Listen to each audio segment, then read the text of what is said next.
Tuhan Yesus, Bapa yang baik. Kau selalu baik buat kami Tuhan. Kau selalu menolong kami. Kau selalu menyertai, menjaga kehidupan kami dengan kemurahan-Mu Tuhan. Terima kasih Bapa. Terima kasih Tuhan Yesus buat hari ini. Satu hari yang indah Tuhan berikan buat kami. Kami boleh datang duduk diam, bersekutu, meninggikan, memuji Engkau Tuhan, bersorak-sorai bagi nama-Mu yang kudus. Terima kasih Tuhan. Terima kasih. Terima kasih Bapa. Tuhan berkati ibadah kami pada hari ini, dari awal hingga akhirnya Tuhan, di dalam pimpinan kuat kuasa Roh Kudus. Biar Roh-Mu bekerja atas setiap kami, bahkan tempat ini dipenuhi dengan hadirat-Mu, dengan urapan-Mu Tuhan. Kami meninggikan Engkau, memuji Engkau dengan segenap hati kami. Terima kasih Bapa. Kami berdoa untuk teman-teman kami yang mungkin masih dalam perjalanan, Tuhan menyertai setiap mereka. Mereka boleh sampai di tempat ini dengan selamat. Bersama kami meninggikan Engkau Allah yang besar. Terima kasih Tuhan. Dan kalau masih ada kuasa kegelapan di dalam hidup apapun yang ingin mengganggu ibadah kami, kami satukan hati kami, mau ikat patah hancuran hanya di dalam nama Tuhan Yesus. Biarlah kuat kuasa Roh Kudus menguasai tempat ini dan menguasai ruangan hati kami, sehingga dengan segenap hati, segenap jiwa kami tinggikan Engkau Tuhan. Terima kasih Tuhan Yesus, Bapa yang baik. Terima kasih. Kami serahkan doa kami angkat hati kami untuk menyembah Engkau. Kami tanggalkan segala masalah pergumulan kami. Kami mau angkat kepala kami untuk meninggikan Engkau, menyembah Engkau Tuhan.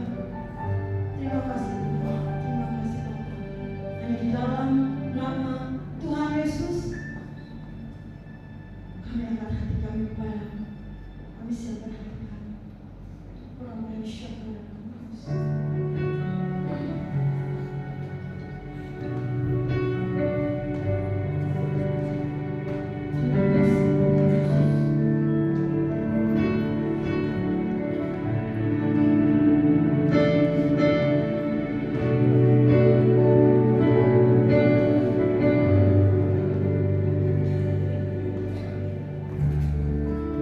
Takkan pernah ada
hanya di dalam nama Tuhan Yesus yang percaya, katakan amin. Kita tepuk tangan bagi Tuhan. Haleluya.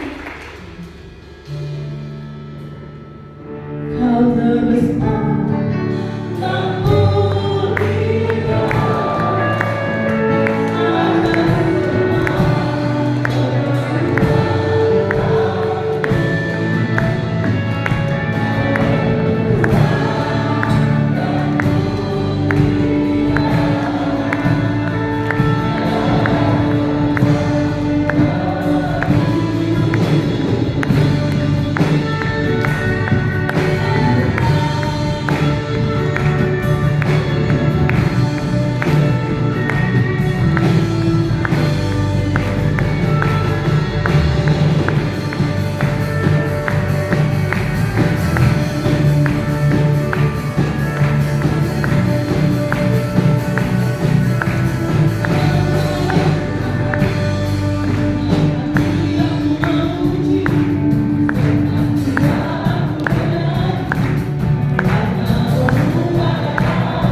kesulitan dalam hidup ini, kami datang, kami bawa seluruh pergumulan masalah kami kepadamu, karena sumber pertolongan kami hanya datang dari Tuhan Yesus. Terima kasih Tuhan buat kesempatan pagi hari ini. Dengan hati penuh syukur dan sukacita telah kami persembahkan pujian sorak-sorai kami. Bila setiap pujian yang kami sampaikan boleh menyenangkan hati Tuhan, bahkan Kau berkenan hadir di tengah-tengah ibadah kami sesuai dengan janji firman, 2-3 orang bersekutu di dalam nama Tuhan Yesus, maka Tuhan ada di tengah-tengah kami. Kami hargai, kami hormati kehadiran Tuhan. Kami buka hati kami lebih lagi. Kami mau duduk diam di bawah kaki Tuhan, menerima pesan kebenaran firman. Karena mari urapi setiap kami ya Roh Kudus, dengan hati yang rendah, hati yang lembut, hati yang siap, kami boleh menerima benih kebenaran firman yang akan ditaburkan, sehingga firman Tuhan sungguh boleh mengubah hidup kami, bahkan mendewasakan iman rohani setiap kami sebagai umat Tuhan. Roh Kudus, rapilah hamba-Mu yang terbatas. Mari taruh pikiran dan perkataan Kristus pada diri hamba-Mu. Bila Tuhan yang berkata-kata melalui bibir hamba-Mu, sama-sama Tuhan bagi setiap kami saat ini, kami umat-umat Tuhan siap untuk menerimanya. Di dalam nama Tuhan Yesus Kristus, semua yang siap diberkati dengan firman Tuhan bersama kita berkata amin. Shalom beliau saudara. Shalom ya puji Tuhan. Sebelum kita akan bersekutu dengan tubuh dan darah Tuhan dalam perjamuan kudus, sama-sama kita akan belajar kebenaran firman Tuhan. Judul pertemuan firman Tuhan pada hari ini adalah mencabut perkataan. Ya, mencabut perkataan. Ya, kalau mendengar kata mencabut, tentu Bapak Ibu Saudara ya biasanya teringat dengan tumbuhan, tanaman yang kita tanam. Ya, ketika tumbuhan yang kita tanam itu mungkin kurang baik atau mungkin hendak kita pindahkan ke tempat yang lain, maka akhirnya kita mencabutnya. Ya, biasanya seperti itu. Tapi pada pagi hari ini yang kita cabut itu adalah perkataan. Ya, karena itulah judul renungan firman Tuhan pada pagi hari ini, mencabut perkataan. Mencabut itu berarti menarik kembali, membatalkan. Ya, jadi arti kata dari mencabut perkataan itu berarti menarik kembali perkataan yang sudah kita ucapkan, kita tarik kembali atau kita batalkan. Itu arti dari mencabut perkataan. Nah, sebuah contoh di Alkitab yang ditunjukkan seorang yang mencabut perkataan. Siapakah dia? Dia adalah Ayub. Ya, tentu Bapak Ibu Saudara tahu kisah Ayub. Ya, ini salah satu tokoh Alkitab yang cukup terkenal, diakui di pasal yang pertama. Ayub itu adalah seorang yang saleh, seorang yang benar, seorang yang takut akan Tuhan, seorang yang menjauhi kejahatan. Itu Ayub. Alkitab mengakui hal itu. Dan ketika iblis berkomunikasi dengan Allah waktu itu, Allah pun juga mengakui hal yang sama. Apakah kau melihat hamba-Ku Ayub, seorang yang saleh, seorang yang benar, seorang yang menjauhi kejahatan, seorang yang takut akan Tuhan. Allah mengakui Ayub adalah seorang yang seperti itu. Tetapi Alkitab mencatat ya bahwa di pasal yang terakhir dari kitab Ayub kita buka dulu ya. Ayub pasal 42 di ayat yang ke-6. Ayub pasal 42 di ayat yang ke-6. Jadi kalau di pasal yang pertama diakui sebagai orang yang benar, takut akan Tuhan, menjauhi kejahatan, saleh. Tetapi di pasal yang ke-42 di ayat yang ke-6, saya akan bacakan Ayub 42 di ayat yang ke-6. Oleh sebab itu aku di sini adalah Ayub, mencabut perkataanku, dan dengan menyesal aku duduk dalam debu dan abu. Amin. Di pasal yang terakhir, salah satu ayat yang baru kita baca dikatakan Ayub mencabut perkataannya. Ya, mencabut perkataannya. Padahal diakui sebagai seorang yang saleh, seorang yang benar, seorang yang takut akan Tuhan, seorang yang menjauhi kejahatan. Allah pun juga menyampaikan mengakui hal itu di depan iblis waktu iblis sedang berkomunikasi dengan Allah. Tetapi ternyata di pasal yang terakhir dicatat Ayub mencabut perkataannya. Nah, mengapa Ayub mencabut perkataannya? Nanti kita akan belajar, ya. Mungkin Bapak Ibu Saudara juga bertanya pada bagian ini, mengapa ya kita harus mencabut perkataan kita? Kenapa? Padahal sudah diucapkan, sudah disampaikan, sudah diperkatakan, tapi kok mesti dicabut? Kenapa? Seperti halnya Ayub, kenapa Ayub harus mencabut perkataannya? Ya, ayo kita akan belajar pada pagi hari ini, saudara, ya. Setidaknya ada 3 alasan. Ada 3 alasan mengapa kita harus mencabut perkataan kita. Ya memang tidak selalu semua perkataan harus dicabut, enggak. Nanti kita akan lihat ya, kata-kata yang bagaimana yang perlu untuk dicabut. Ya. Mengapa kita harus mencabut perkataan kita? Yang pertama, kita mencabut perkataan kita karena ini alasan yang pertama, salah perkataan. Salah perkataan. Yakobus pada pasal yang ketiga di ayat yang kedua. Mari kita lihat ya, Yakobus 3 di ayat yang kedua. Sebab kita semua bersalah dalam banyak hal.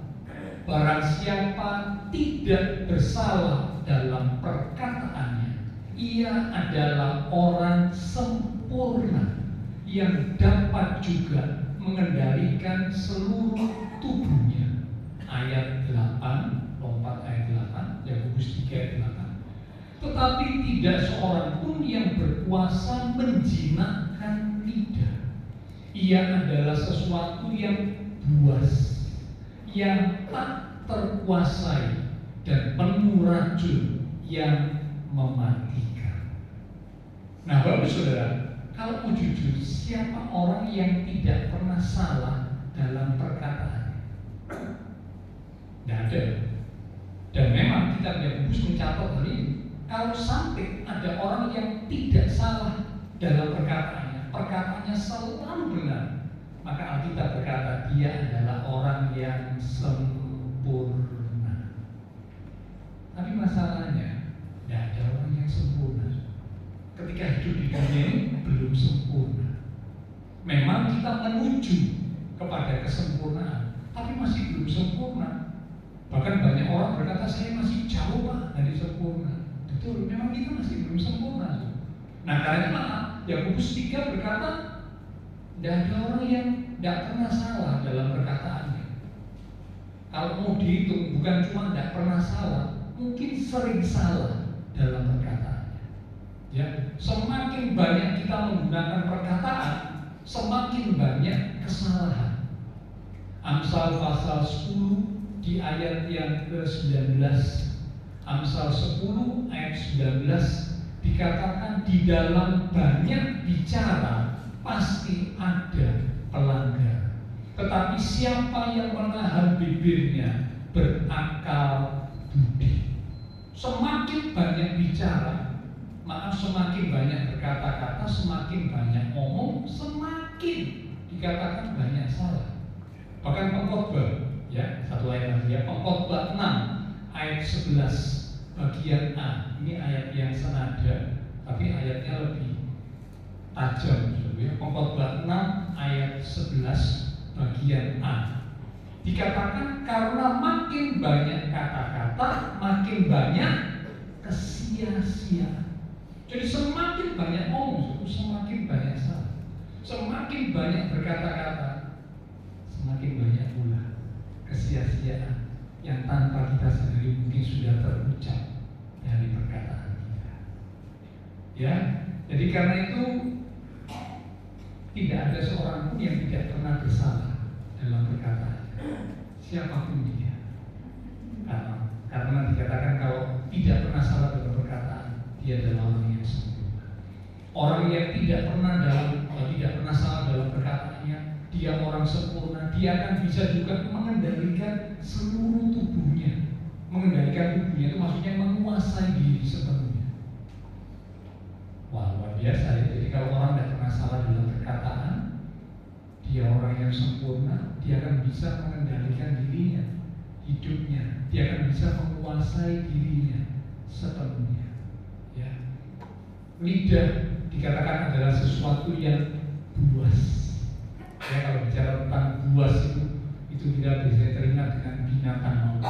Binatang yang buas. Nah, binatang yang buas banyak orang yang mampu menjinakkannya. Ya. Tetapi lidah, siapakah yang dapat menjinakkannya? Dikatakan tak terkuasai, sesuatu yang buas, tidak seorang pun berkuasa menjinakkan lidah. Bahkan lidah bagian akhir Yakobus 3 ayat 8 tadi dikatakan penuh racun yang mematikan. Ini lidah, kata-kata. Ya, jadi sekarang ini makin kelihatan saudara, kalau sudah mengikuti sosmed, ya, ucapan-ucapan yang disampaikan oleh orang-orang, gelarnya tinggi-tinggi loh, ya, ada yang gelar S1, S2, S3, jejer gelarnya. Wah, tapi kalau ngomong luar biasa kata-kata. Lalu kalau sudah kedapatan salahnya, dia cuma ngomongnya begini, wah, lu cuma ngomong, aku cuma ngomong, kamu kok percaya, kamu kok dengar omonganku, wah, aku cuma ngomong. Jadi ngomong ini dianggap sesuatu yang asal ngomong, asal berucap. Akhirnya banyak salah. Makin banyak ngomong, makin banyak salah. Nah, kita kembali ya. Jadi mengapa kita perlu mencabut perkataan kita? Karena ternyata dalam perkataan itu ada kesalahan. Ayub pun memang kalau Bapak baca di pasal yang pertama, pasal yang kedua, itu dikatakan Ayub tidak bersalah dalam perkataannya. Betul. Itu pasal yang pertama, pasal yang kedua seperti itu. Betul. Tetapi di pasal yang ketiga dan pasal-pasal berikutnya, kalau Bapak Ibu baca, ada banyak kata-kata Ayub yang salah. Yang salah. Saya tunjukkan ya. Salah satu contohnya. Ayub 3 ayat yang pertama. Ayub tidak buka. Ini salah satu contoh kata-kata yang salah yang diucapkan oleh Ayub. Padahal ini orang benar, orang takut akan Tuhan, orang menjauhi kejahatan. Tapi ternyata ada kata-kata salah. Ayub 3 ayat pertama. Sesudah itu Ayub membuka mulutnya dan mengutuki hari kelahirannya. Ayat 11, lompat ayat 11. Mengapa aku tidak mati waktu aku lahir, atau binasa waktu aku keluar dari kandungan? Ini kata-kata yang keliru. Berarti Ayub itu mempersalahkan Tuhan. Kenapa kok aku hidup? Kalau aku mengalami peristiwa yang seperti ini, nah kalau sudah baca kan tahu ya kisahnya Ayub itu kayak apa. Bertubi-tubi masalah datang. Bukan cuma satu sisi tuh, dari segala aspek. Mulai dari anak-anaknya 10 orang mati semua bersamaan waktunya. Ya, orang tua kehilangan anak satu saja sudah pusing, nangis, sedih, gulung kuming. Ini 10 anak mati barengan. Semua harta yang dimiliki dalam sekejap habis, dirampas musuh dan sebagainya. Lalu kesehatan Ayub dari kepala sampai kaki, wah itu terkena borok, bukan borok biasa, borok yang parah. Begitu parahnya, garuknya itu bukan pakai kuku, tapi garuknya itu pakai kepingan beling. Ya, saking parahnya itu borok, dan bukan cuma satu tempat, dari kepala sampai kaki, full borok. Teman-teman Ayub waktu datang mengunjungi Ayub, ya kaget, mereka tidak mengenali Ayub. Karena apa? Kondisi Ayub yang begitu beda. Jadi diserang dari berbagai segi aspek kehidupan. Ya, memang di pasal 1, pasal 2 dikatakan Ayub tidak bersalah dalam perkataannya, betul. Tapi itu pasal 1, pasal 2 sebenarnya. Masih ada pasal berikutnya. Nah, di pasal-pasal berikutnya ini dikatakan Ayub mulai membuka mulutnya. Pasal yang ketiga, lalu dia mengutuki hari kelahirannya. Dia berkata, mengapa aku tidak mati saja waktu aku lahir, ataupun aku binasa waktu aku keluar dari kandungan. Jadi dia merasa, buat apa aku hidup? Kalau aku hidup alami seperti ini, buat apa aku hidup? Lebih baik waktu aku dilahirkan aku mati sudah, ataupun mati dalam kandungan, itu jauh lebih baik. Ya, ini salah satu contoh. Ya, jadi kalau seorang yang saleh, seorang yang benar, seorang yang takut akan Tuhan, seorang yang menjauhi kejahatan, yang Alkitab katakan demikian, masih bisa salah dalam berkata-kata, apalagi kita, ya, masih bisa. Bahkan bukan cuma masih bisa, mungkin Bapak Ibu Saudara berkata dalam hati, sering Pak. Nah, makin sering ngomong, ya makin banyak salahnya. Itu Alkitab berkata demikian. Ya, jadi sebab yang pertama, mengapa kita perlu mencabut perkataan kita? Karena kita salah dalam berkata-kata. Ya, jadi kalau memang salah dalam berkata-kata, ya mesti dicabut. Ya, oke. Sekarang kita masuk yang kedua. Alasan yang kedua, mengapa kita perlu mencabut perkataan kita?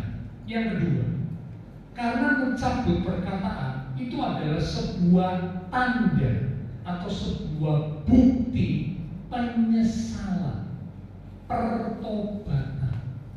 Sekali lagi ya, mencabut perkataan yang salah itu adalah sebuah tanda, sebuah bukti penyesalan, pertobatan. Tadi di ayat 42 ayat yang ke-6 yang sudah kita baca tadi dikatakan, oleh sebab itu aku Ayub mencabut perkataanku dan dengan menyesal aku duduk dalam debu dan abu. Jadi Bapak Saudara, kalau kita sudah sadar kita salah ngomong, waduh, aku sudah salah berucap, salah ngomong. Entah mungkin kata-kata kotor, entah mungkin kata-kata kutuk, atau kata-kata negatif yang lain yang kita ucapkan, kita teringat, kita sadar, nah, segera cabut perkataan, tarik kembali, gitu ya. Itu sebagai tanda bahwa kita menyesal, bertobat. Ampuni aku Tuhan, salah ngomong. Tadi habis ngomong yang negatif, tadi habis ngomong kata-kata yang mengutuki, entah mengutuki orang, entah mengutuki diri sendiri. Ampuni aku Tuhan. Ya, ini yang kedua. Jadi ternyata mencabut perkataan itu adalah tanda penyesalan atau pertobatan. Nah, kalau kita sungguh-sungguh menyesal dan bertobat, ya, Alkitab berkata Tuhan itu Allah yang setia dan adil. Kalau kita menyesal, bertobat, mengakui dosa kita, 1 Yohanes 1 ayat yang ke-9 berkata, Tuhan akan mengampuni segala dosa kita, membebaskan kita dari segala pelanggaran kita. Sebentar kita akan bersekutu dengan tubuh dan darah Tuhan dalam perjamuan kudus. Dalam perjamuan kudus kita diingatkan akan karya pengorbanan Kristus di atas kayu salib yang mati untuk menggantikan dosa, menggantikan hukuman atas segala dosa kita. Nah, saat kita lakukan kesalahan, salah satunya adalah berkata-kata, ya cabut perkataan itu, minta ampun, tanda kita sungguh-sungguh menyesal dan bertobat atas kesalahan kata-kata yang sudah kita ucapkan. Nah, sekarang yang ketiga, yang terakhir. Ya, jadi yang pertama, mengapa kita perlu mencabut perkataan kita? Karena salah dalam berkata. Dan memang tidak ada seorang pun yang tidak pernah salah dalam berkata. Semakin banyak ngomong, ya semakin banyak salahnya. Ya, yang kedua, tanda penyesalan, tanda pertobatan. Jadi kalau kita mencabut perkataan itu tanda bahwa kita menyesal. Seperti Ayub, aku menyesal, aku minta ampun, aku cabut perkataan, aku bertobat. Yang ketiga, yang terakhir, mengapa kita perlu mencabut perkataan? Tentunya perkataan yang salah. Karena itu akan mengurangi, menahan, bahkan menghentikan dampak negatifnya. Sekali lagi, mengurangi, menahan, bahkan menghentikan dampak negatif. Jadi Bapak Saudara, kata-kata kita ini punya kuasa. Bilangan berkata, bilangan 14 ayat 28, apa yang kau katakan di hadapan Tuhan, itu akan Tuhan lakukan. Jadi kata-kata kita itu punya kuasa, punya power. Nah, kalau kita ngomong yang negatif, tadi dikatakan yang kita katakan Tuhan lakukan. Kita ngomong yang negatif, nah kalau itu dilakukan bagaimana? Susah kita. Sudah hidup itu cukup berat, ngomong kata-kata negatif, mengalami hal yang negatif, hidupnya semakin berat. Ada dampak-dampak negatif, dampak buruk dari kata-kata negatif, kata-kata yang tidak benar yang diucapkan. Karena kata-kata itu punya kuasa. Ya. Nah, karena itu yang ketiga, kalau salah ngomong, cabut perkataan. Karena itu akan mengurangi, menahan, bahkan menghentikan dampak negatif. Perkataan itu diibaratkan seperti sebuah benih. Benih, ya. Kalau benih itu ditanam, lalu beberapa waktu kemudian, tentunya ketika dipelihara, ya, disirami, diberi pupuk dan sebagainya, maka benih itu akan bertumbuh. Kata-kata kita itu diibaratkan seperti sebuah benih. Nah, kalau kita menabur benih yang buruk, maka yang buruk itu akan muncul terjadi dalam hidup kita. Tapi sebaliknya kalau kita menabur benih yang baik, maka sesuatu yang baik itu akan muncul terjadi dalam hidup kita. Nah, kita yang menentukan, ya. Kita yang memilih mau ngomong yang bagaimana, ya. Jadi karena itu sekarang perlu dilatih, ya. Saya juga belajar, ya. Yang pertama, kalau bisa banyak diam, itu jauh lebih baik. Ya, sampai ada satu quote berkata, diam itu emas, katanya. Ya, emas kan sekarang harganya mahal.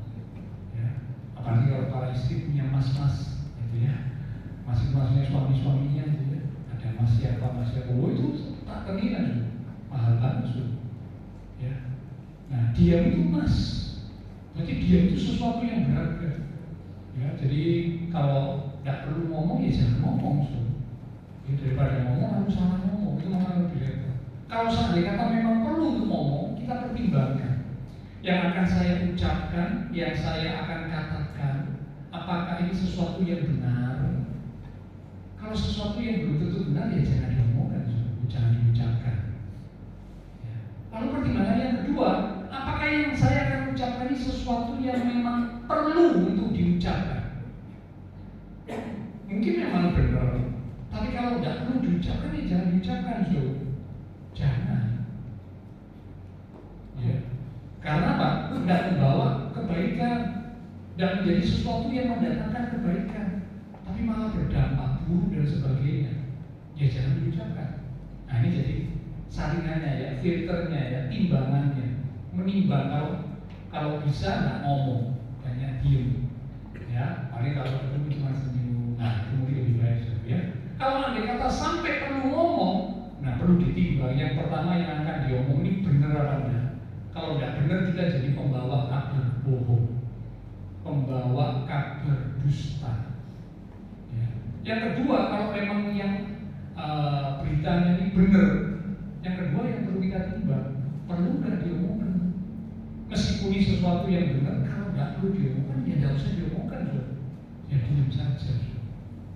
Ya, kami hamba Tuhan banyak sekali, ya, mendengar waktu konseling dan sebagainya, hal-hal yang diceritakan, disampaikan oleh umat-umat Tuhan. Ya, ini kode etik kami nggak boleh ngomong, jadi cuma diam saja, meskipun tahu, nggak boleh ngomong, diam saja, karena nggak perlu diomongkan, nggak perlu diceritakan, nggak perlu diucapkan, apalagi disebarluaskan lagi. Ya, kadang-kadang ada umat Tuhan, ya, dia cerita pengalaman kehidupannya begini, ya. Setelah beberapa waktu kemudian, dia di luaran, ya, dia malah balik menjelek-jelekkan kita, hamba Tuhan. Nah, kadang-kadang kita hamba Tuhan waktu dia bingung, tadi ceritakan sisi negatifmu sendiri, sekarang kamu di luar menjelekkan sisi negatif atau mungkin kelemahan dari hamba Tuhan. Nah, kalau secara manusia mungkin berpikir, oh tak balas tak jelek, oh ya kamu merasa oh aku juga tahu kartu jelekmu, ya tak balas tak jelek, oh beres supaya orang tahu kejelekanmu. Tapi kami yang hamba Tuhan tidak begitu saudara. Meskipun tahu kejelekannya dengan pasti, tidak perlu diceritakan.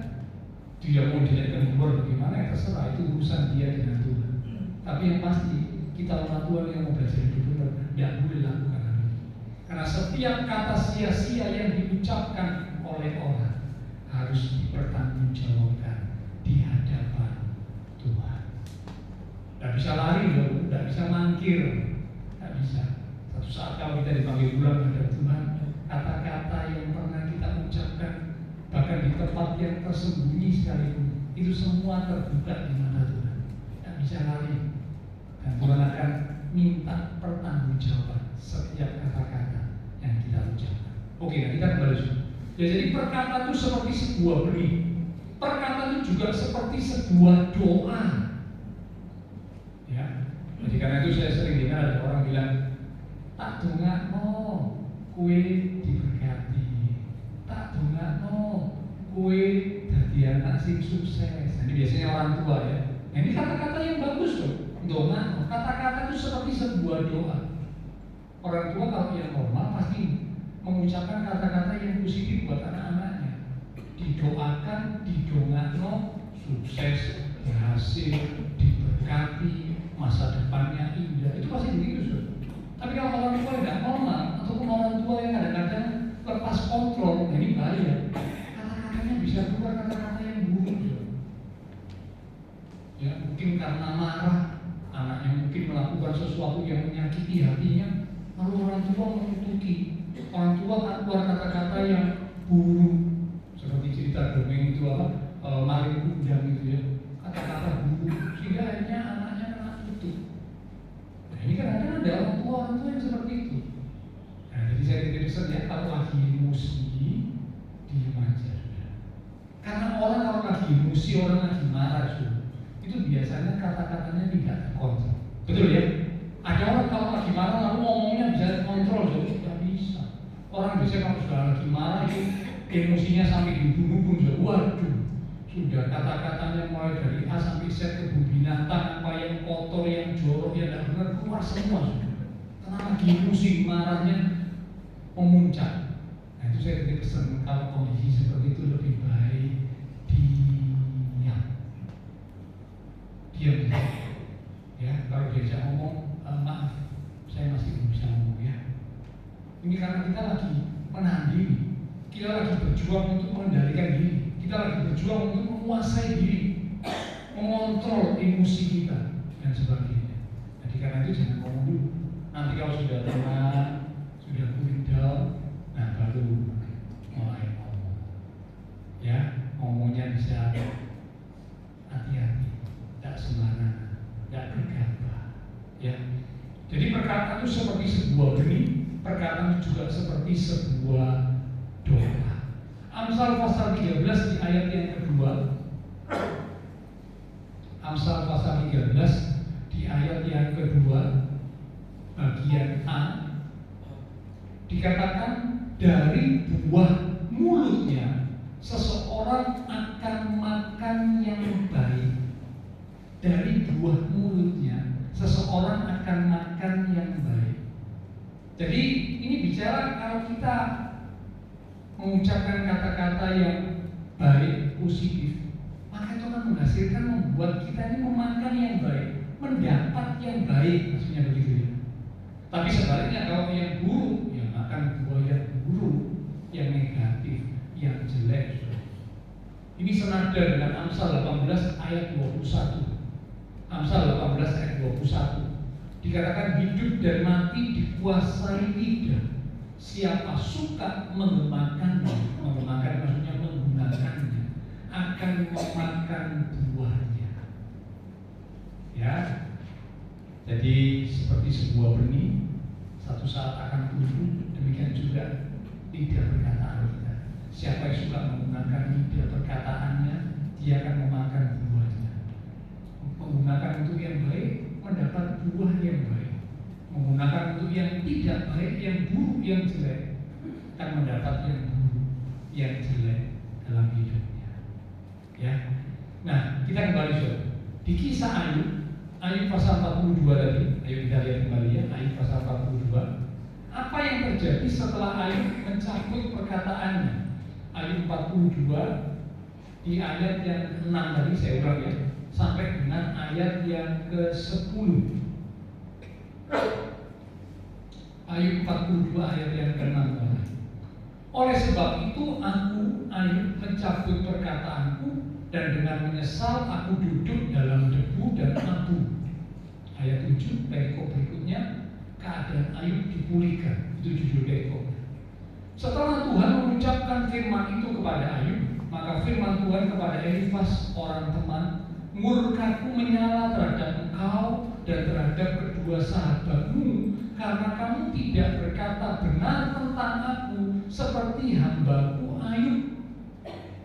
Oleh sebab itu, ambillah 7 ekor lembu jantan dan 7 ekor domba jantan, dan pergilah kepada hambaku Ayub, lalu persembahkanlah semuanya itu sebagai korban bakaran untuk dirimu. Dan baiklah hambaku Ayub meminta doa untuk kamu, karena hanya permintaannya lah yang akan kuterima, supaya aku tidak melakukan aniaya atau hukuman terhadap kamu, sebab kamu tidak berkata benar tentang aku seperti hambaku Ayub. Maka pergilah Elifas orang teman, Bildad orang Suah, dan Sofar orang Naamah. Lalu mereka melakukan seperti yang difirmankan Tuhan kepada mereka, dan Tuhan menerima permintaan Ayub. Lalu Tuhan memulihkan keadaan Ayub setelah ia meminta doa untuk sahabat-sahabatnya, dan Tuhan memberikan kepada Ayub 2 kali lipat dari segala kepunyaannya dahulu.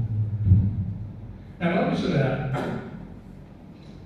setelah Ayub mencabut perkataannya, dan saya katakan ya, memang di awal di pasal 1, pasal 2 Ayub tidak ada salah ngomong, betul. Tapi di pasal 3 dan pasal-pasal berikutnya kalau Bapak baca, ada kesalahan-kesalahan dari ucapan Ayub itu ada. Salah satu contohnya tadi ya, mengutuki hari kelahirannya. Buat apa aku hidup kalau aku seperti ini, lebih baik waktu lahir aku mati. Nah, ini kan kata-kata yang tidak benar. Dan kata-kata yang lain nanti Bapak Ibu bisa baca sendiri ya di kitab Ayub. Nah, ketika Ayub sadar akan kesalahannya, dia cabut perkataannya. Ya. Setelah dia mencabut perkataannya, di ayat yang ke-7 dikatakan Tuhan itu ngomong kepada Elifas. Elifas ini salah satu teman Ayub yang datang mengunjungi Ayub itu ya. Tuhan ngomong, murkaku itu menyala terhadap kamu dan kedua temanmu, karena kamu dan kedua temanmu itu tidak ngomong yang benar seperti hamba-Mu Ayub. Padahal tadi kita sudah lihat Ayub ini ada salah ngomong, ada salah ucap, ada ya. Tetapi ketika Ayub mencabut perkataannya yang salah, tanda menyesal, tanda bertobat, ya, dikatakan Tuhan ngomong kepada Elifas, Ayub itu ngomongnya benar. Elifas, kamu udah ngomong benar tentang aku, kata Tuhan, seperti hambaku Ayub. Jadi ketika kita mencabut perkataan yang salah, kita sungguh-sungguh menyesal, kita sungguh-sungguh bertobat, kita tuh dibenarkan kembali. Di mata Tuhan memang sempat lakukan kesalahan, tapi sudah bertobat, menyesal, ngaku dosa, minta ampun, nyabut perkataan, itu tanda kita bertobat. Maka di mata Tuhan sudah kembali jadi orang benar, sudah dibenarkan karena menyesal, minta ampun dan bertobat. Demikian juga Ayub. Ya. Jadi ketika Ayub mencabut perkataannya, dia dipulihkan. Hidupnya dipulihkan, doanya didengar oleh Tuhan. Ya, Tuhan ngomong sama teman-temannya Ayub, karena kamu ngomong salah, sekarang bawa itu 7 ekor lembu jantan, 7 ekor domba jantan, persembahkan sebagai korban bakaran, dan minta supaya Ayub berdoa buat kalian bertiga, karena doanya Ayub yang aku dengar. Kalau doa kalian bertiga, aku tidak dengar, karena kalian bersalah dalam perkataan. Tapi doanya Ayub aku dengar. Ya, kamu datang sama Ayub, minta supaya Ayub berdoa buat kamu. Dan setelah Ayub berdoa buat 3 sahabatnya, Tuhan juga mengampuni ketiga sahabat Ayub. Tuhan memulihkan kehidupan Ayub. Ya, jadi Bapak Ibu Saudara, ada kalanya memang dalam kehidupan ini kita, ya tentunya termasuk saya juga, karena kita berkata tidak ada yang sempurna ya. Siapa yang sempurna? Tidak ada. Karena lidah itu buas. Tidak ada seorang pun yang berkuasa menjinakkan lidah. Tidak ada yang Gus berkata demikian. Jadi pasti semua orang pernah salah.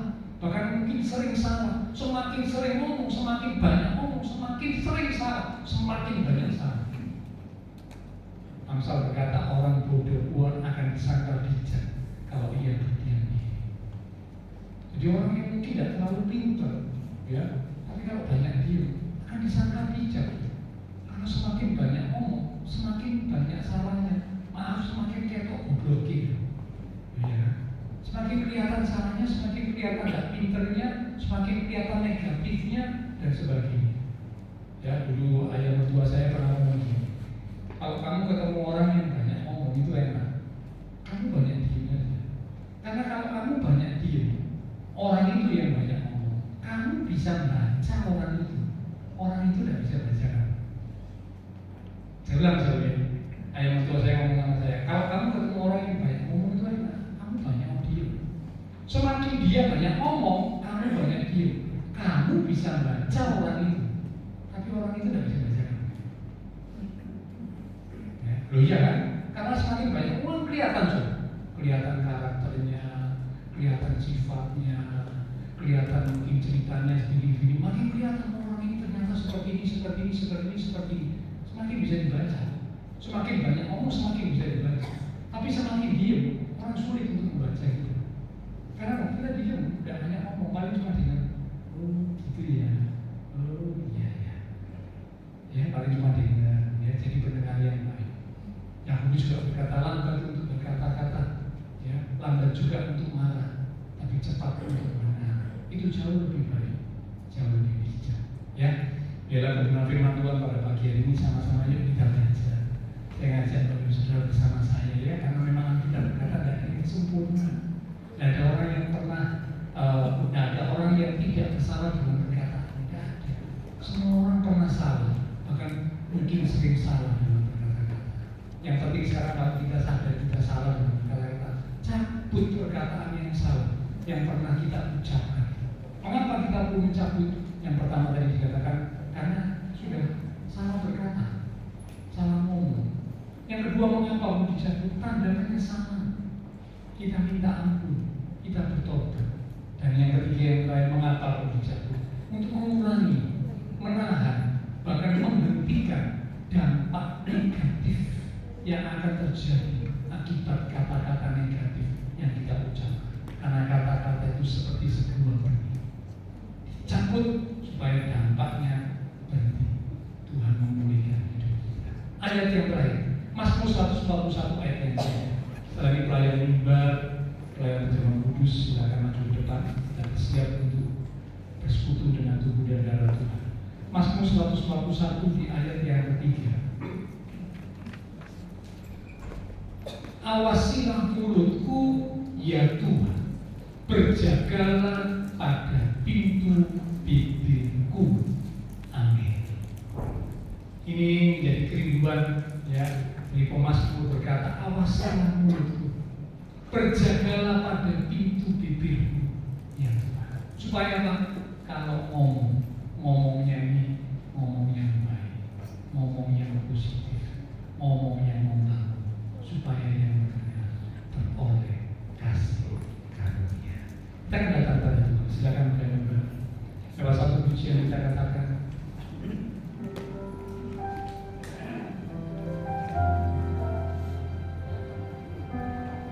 di telapak tanganmu tertulis namaku, di dalam genggamanmu seluruh hidupku. Sungguh bangga ku punya Bapa sepertimu yang tak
orang yang sempurna.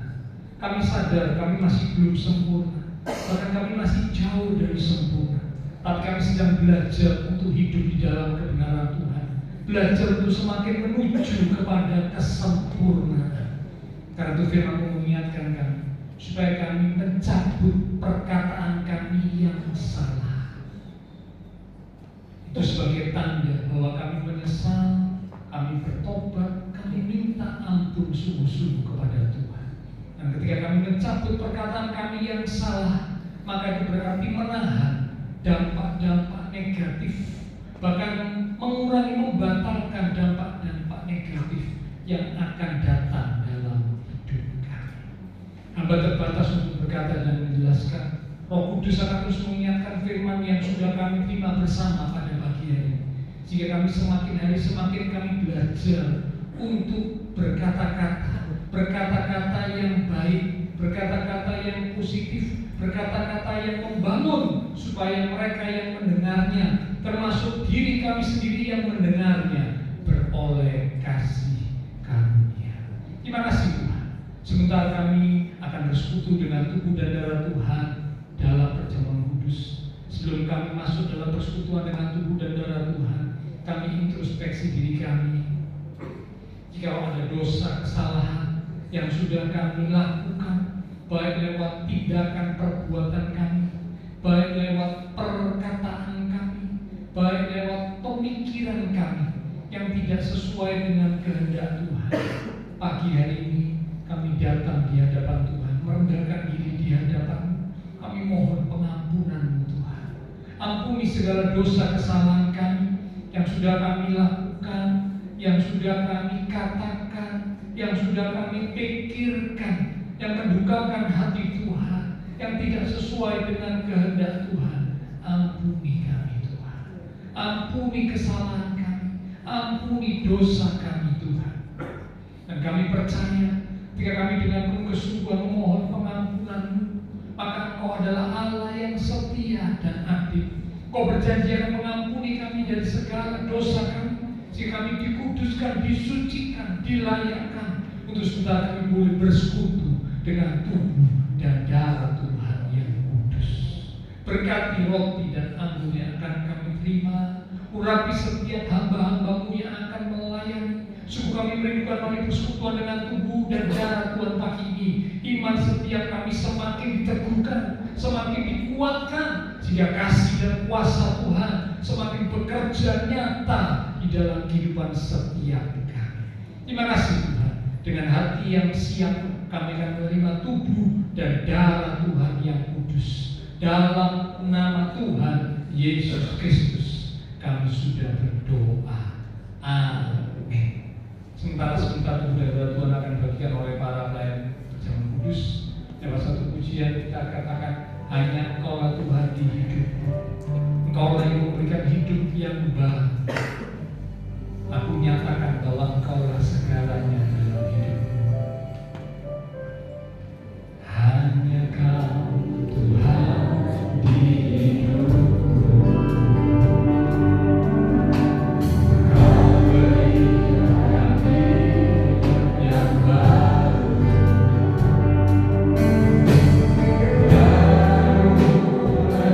Jika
Tuhan Yesus Kristus yang rela mati di atas kayu salib menggantikan segala hukuman dosa kami, dan kemudian bangkit dari kematian, naik ke surga.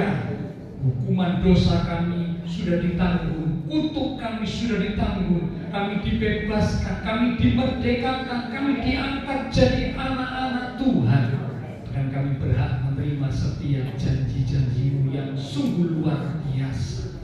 Terima kasih Tuhan, terima kasih. Sekarang dengan hati yang siap, kami arahkan hati pikiran kami tertuju kepada korban Kristus di atas kayu salib yang terus mengingatkan kami akan kasih Tuhan yang sungguh luar biasa buat kami. Kami umat-umat-Mu siap untuk bersekutu dengan tubuh dan darah Tuhan yang kudus. Mari Bapak, Ibu, Saudara kekasih-kasih Tuhan, kita angkat roti yang adalah tubuh Tuhan lebih tinggi dari kepala kita. Kita akan dengarkan firman Tuhan yang terambil dari 1 Korintus pasal yang ke-11 di ayat yang ke-23 mulai. Demikian firman Tuhan. Sebab apa yang telah kuteruskan kepadamu telah aku terima dari Tuhan, yaitu bahwa Tuhan Yesus pada malam waktu Ia diserahkan mengambil roti, dan sesudah itu Ia mengucap syukur atasnya, Ia memecah-mecahkannya dan berkata, inilah tubuhku yang diserahkan bagi kamu. Perbuatlah ini menjadi peringatan akan aku. Saudara, roti yang telah dipecah-pecahkan dan sebentar kita akan makan bersama-sama. Bukankah ini adalah persekutuan dengan tubuh Kristus? Mari kita akan makan bersama-sama, katakan dengan iman dalam nama Tuhan Yesus Kristus. Haleluya.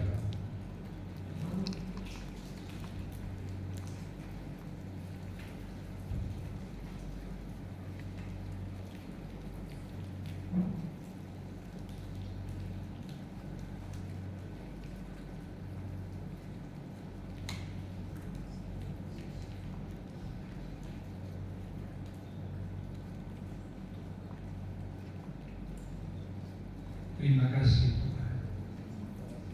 Terima kasih untuk persekutuan dengan tubuh-Mu.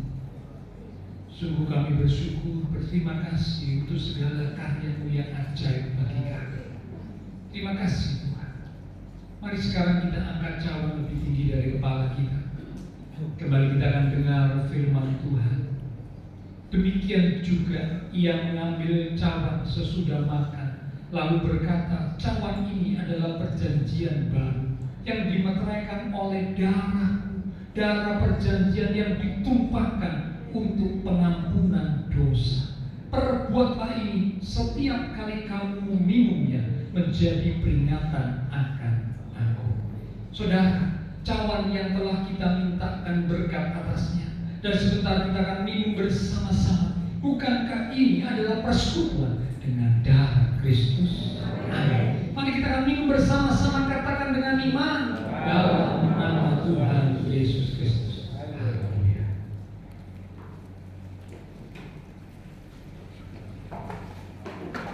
Mari naikkan syukur kita kepada Tuhan.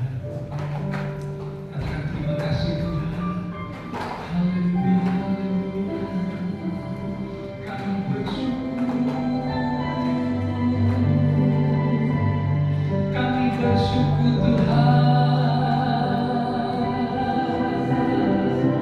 Kami berterima kasih untuk persekutuan dengan tubuh dan darah.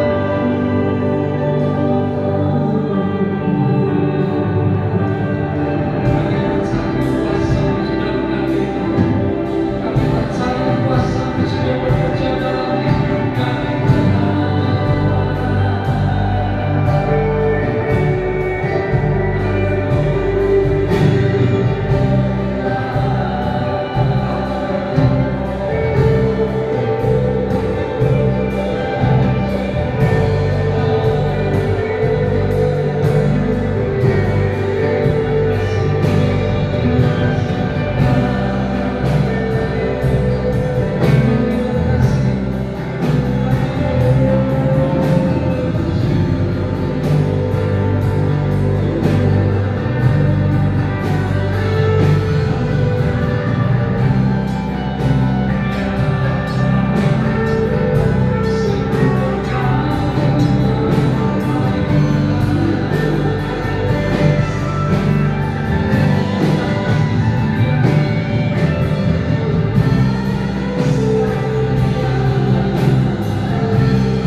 percaya melalui persekutuan dengan tubuh dan darah Tuhan pagi hari ini, sungguh kuasa-Mu bekerja dalam kehidupan setiap kami. Sehingga jika ada kami yang sakit, kami disembuhkan. Jika ada kami yang lemah, Tuhan berikan kekuatan, Tuhan berikan penghiburan. Jika menghadapi tantangan masalah, dengan iman yang teguh kami boleh menghadapi semua, menantikan pertolongan Tuhan dengan satu keyakinan, pertolongan Tuhan tidak pernah terlambat, selalu dinyatakan tepat waktu.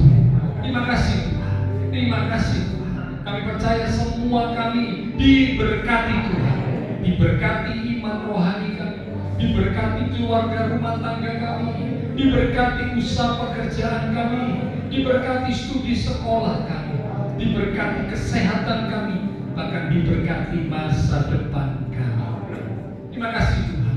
Semua yang sudah melayani, persembahan yang sudah dipersembahkan, yang akan dipersembahkan, apapun yang dilakukan setiap umat-Mu karena mengasihi Engkau, Allah sumber segala berkat, akan memberkati kembali dan terus memakai hidup kami untuk kami boleh lebih lagi memuliakan Tuhan. Kami berdoa untuk rekan-rekan seiman kami yang tidak bisa hadir, mereka-mereka juga yang membutuhkan bantuan doa untuk yang sakit, termasuk kesehatan Bapak Beni. Tuhan, kami berdoa Engkau pulihkan kekuatan, kesehatan, kesembuhan di dalam nama Tuhan Yesus Kristus. Oleh bilur Tuhan Yesus, teman-teman seiman kami yang sakit boleh disembuhkan. Kuasa-Mu semakin bekerja dalam hidup mereka. Terima kasih Tuhan. Bahkan yang lemah juga dikuatkan, yang susah dihiburkan, yang menghadapi masalah, biarlah mereka tetap teguh di dalam iman kepada Tuhan Yesus. Kami berdoa memberkati bangsa negara kami Indonesia, pemimpin-pemimpin bangsa kami, kota kami Surabaya, dengan juga tetangga lingkungan sekitar gereja Tuhan. Memberkati setiap jemaat-jemaat Tuhan yang berulang tahun sepanjang minggu ini, melalui pertambahan usia yang Tuhan beri, membawa kami semakin sungguh dekat dan mengasihi Tuhan. Terima kasih Tuhan. Setelah selesai ibadah, kami akan bisa satu dengan yang lain, kembali ke aktivitas kami, kembali ke keluarga rumah tangga kami. Biarlah segala berkat, anugerah, damai, sukacita yang melimpah dari Allah Bapa Surgawi, kasih Tuhan Yesus Kristus, persekutuan dengan kuasa Roh Kudus akan memimpin menuntun langkah kehidupan setiap kita. Itu terus kita sedang mulai pagi ini sampai Maranatha Tuhan Yesus datang kembali. Di dalam nama Tuhan Yesus Kristus, semua yang percaya diberkati Tuhan. Mari bersama dengan iman kita berkata, amin. Memberkati kita sekalian.